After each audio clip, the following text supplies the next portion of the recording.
got so much motherfucking design on right now. Break it down, bring it back, make it clap. I got 3 old thoughts, new block, where that day. Bitches on my line, and you know. Assalamualaikum warahmatullahi wabarakatuh. Kembali lagi dengan saya Ahmad Muzaki dan kedua teman saya Aris Arkad dan Muhammad Alvino. Di video kali ini kami ingin menjelaskan tutorial mengkonfigurasi access point. Saksikan video berikut. Membahas tentang access point, di sini kita menggunakan merek TP-Link ya teman-teman, dengan model TL WA701ND dengan 150 Mbps wireless LAN access point ya teman-teman. Nah, perlu kita ketahui di access point ini terdapat berbagai bagian-bagian komponen-komponen ya teman-teman. Pertama yaitu tombol on off nya teman-teman untuk menghidupkan access point, dan yang kedua lubang powernya untuk menyambungkan adaptornya. Yang ketiga itu Ethernet atau port untuk menyambungkan kabel LAN strike. Yang keempat tombol UPS, dan yang kelima itu tombol reset untuk mereset access pointnya, dan selanjutnya itu penyambung antenanya ya teman-teman. Dan setelah mengetahui berbagai komponen access point, baru kita bisa lanjut ke tahap selanjutnya. Seperti biasa, kita terlebih dahulu mempersiapkan alat dan bahan, yaitu 1 access point, 2 antena, 3 adaptor, dan selanjutnya kabel LAN strike sebagai media penghubungnya. Pertama-tama kita harus memasangkan antena kepada access point, karena tanpa antena access point tidak akan dapat menerima atau memancarkan sinyal. Pasangkan antena dengan begitu pas dan arahkan ke atas. Nah, tahap selanjutnya kita akan memasangkan adaptor ke stop kontak, lalu menyambungkannya ke access point, karena tanpa adaptor access point tidak akan menyala.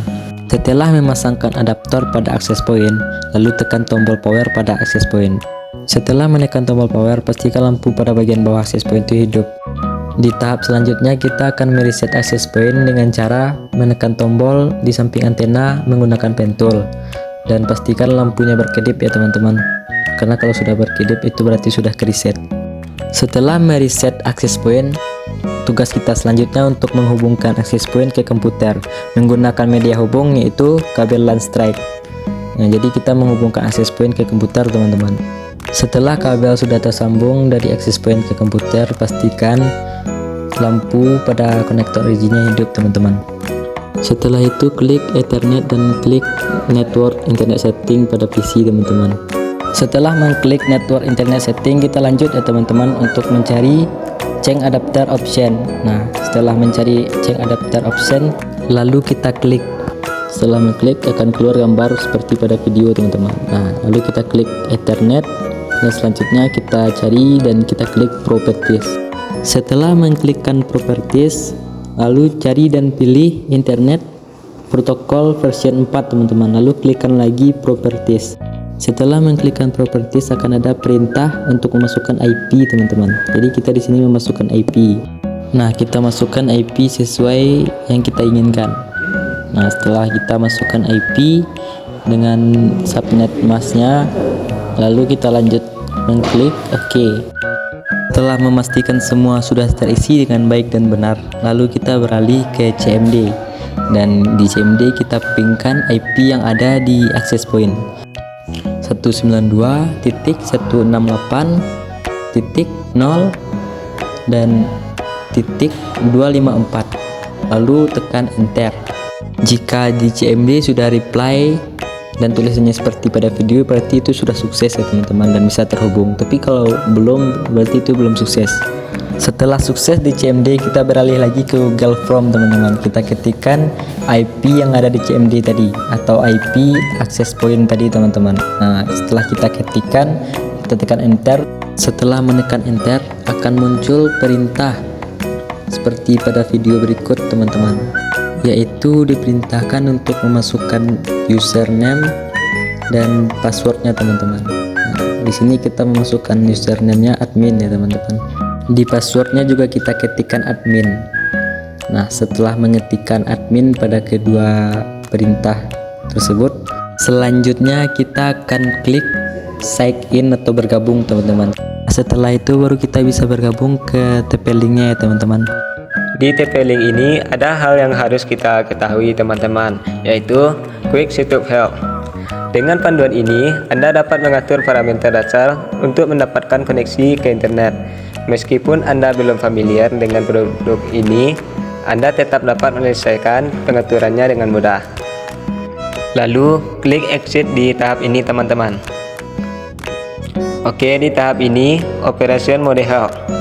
Akses point dalam mode ini, perangkat dapat dihubungkan ke jaring kabel dan mengubah akses kabel menjadi nil kabel sehingga beberapa perangkat dapat berbagi secara bersamaan, terutama untuk rumah, kantor, atau hotel yang hanya tersedia jaringan kabel.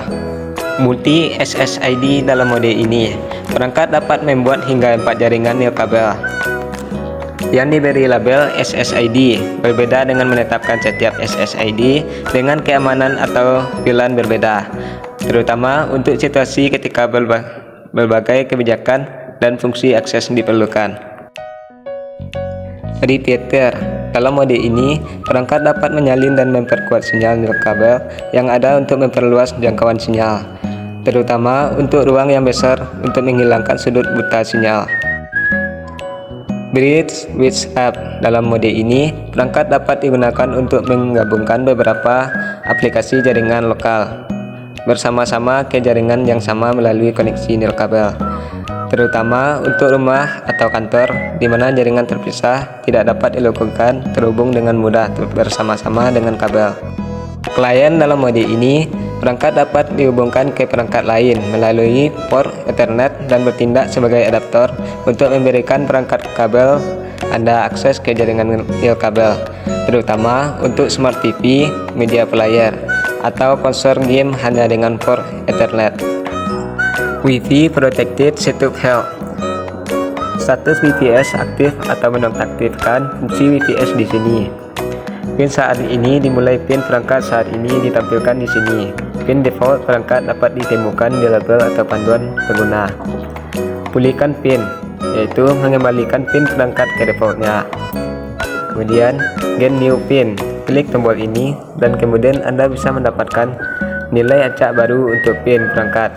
Anda dapat memastikan keamanan jaringan dengan membuat pin baru. Nonaktifkan pin perangkat ini. Pencatat eksternal VPS untuk memasukkan pin perangkat dapat dinonaktifkan atau diaktifkan secara manual jika perangkat menerima beberapa upaya yang gagal untuk mengautentikasi registrasi eksternal. Fungsi ini akan dinonaktifkan secara otomatis. Kemudian, tambahkan perangkat. Anda dapat menambahkan perangkat baru ke jaringan yang ada secara manual dengan mengklik tombol ini.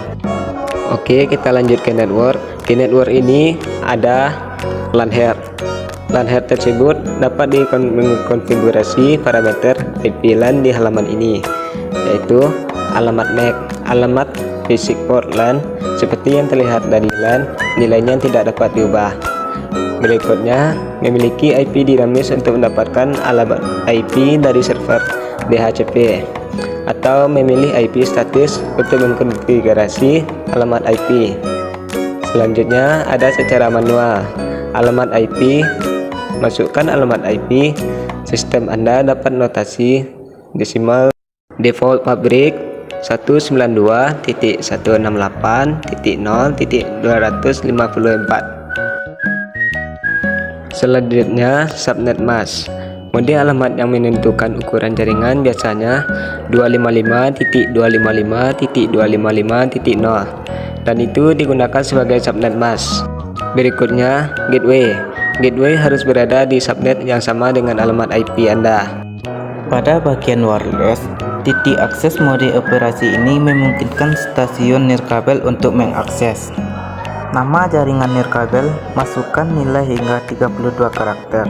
Nama yang sama, SSID, harus ditetapkan ke semua perangkat. Wilayah. Pilih wilayah Anda dari daftar tarik turun. Bidang ini menentukan wilayah di mana fungsi nirkabel AP dapat digunakan. Mungkin ilegal menggunakan fungsi nirkabel AP di wilayah selain yang ditentukan dalam pengajuan ini. Jika negara atau wilayah Anda tidak tercantum, harap hubungi lembaga pemerintah setempat untuk mendapatkan bantuan. Selanjutnya, channel.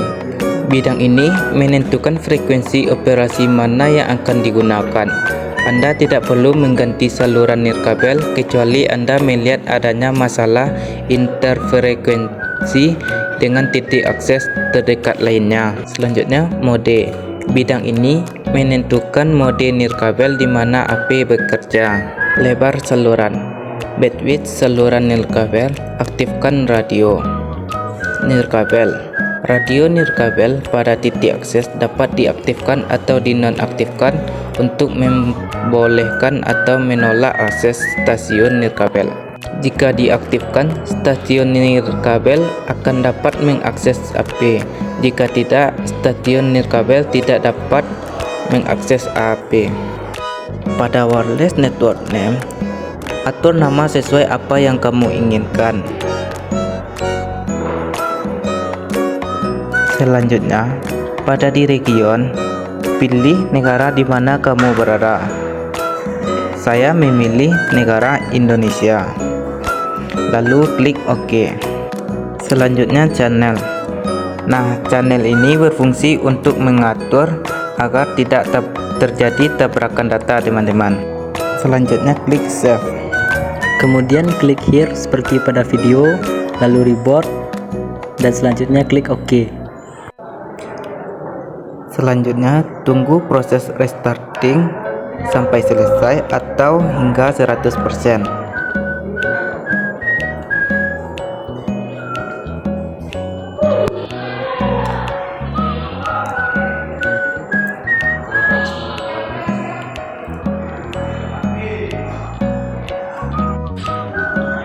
Kemudian klik exit dan lanjut ke system tool. Di system tool ini, pada system tool klik time setting. Nah, di sini kita lanjut ke langkah selanjutnya. Pilih waktu yang akurat. Kemudian pilih daerah yang ingin Anda gunakan. Seperti di video berikut ya.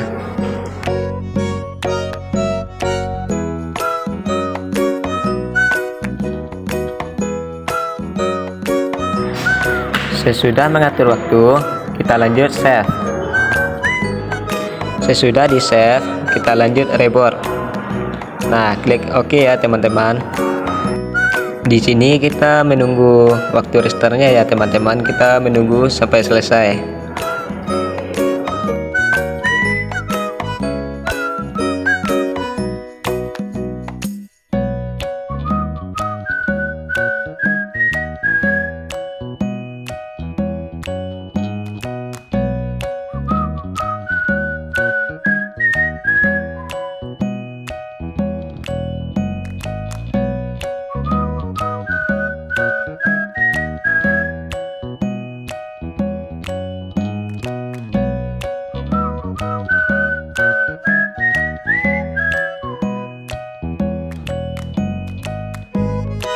Setelah step by step dilakukan, tahap selanjutnya kita harus melakukan pengujian. Pengujian ini dilakukan melalui WiFi yang terdapat pada handphone.